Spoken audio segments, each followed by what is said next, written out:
Satpura creative व्लॉग्समध्ये सर्वांचे सहर्ष स्वागत आहे।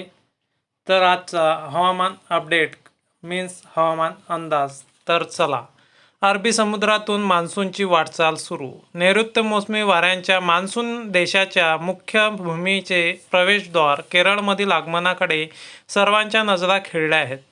पुढील 3 दिवसात मान्सून केरळमध्ये दाखल होण्याची शक्यता आहे।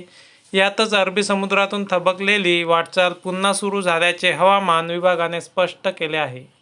चांगल्या पावसाच्या भाकिताने मान्सूनच्या स्वागताची ओढ लागली आहे।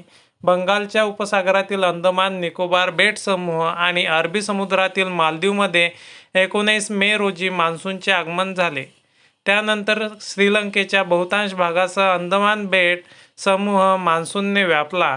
या दरम्यान उपसागरातील रेमल चक्रीवादळामुळे चाल मिळाल्याने रविवारी 26 दिनांक मान्सूनने बंगालच्या उपसागराच्या आणखी भागात प्रगती केली। दुसरीकडे 24 मे पासून अरबी समुद्रातून मान्सूनची वाटचाल थबकली होती।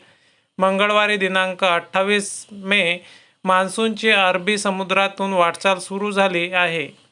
मान्सूनचे दक्षिण अरबी समुद्र आणि मालदीवच्या आणखी काही भागात प्रगती केली आहे। मान्सून 31 मे पर्यंत केरळमध्ये दाखल होण्याचा अंदाज हवामान विभागाने यापूर्वीच वर्तविला आहे। पुढील 3 ते 4 दिवसात मान्सून केरळमध्ये दाखल होण्याचे संकेत आहेत। अरबी समुद्राच्या आणखी काही भागासह लक्षद्वीप बेटावर मान्सूनच्या आगमनास पोषक हवामान आहे। अशाच हवामानाशी रिलेटेड नवनवीन अपडेट बघण्याकरता सातपुडा क्रिएटिव्ह व्लॉग चॅनलला लाईक, शेअर आणि सबस्क्राईब करायला विसरू नका। धन्यवाद।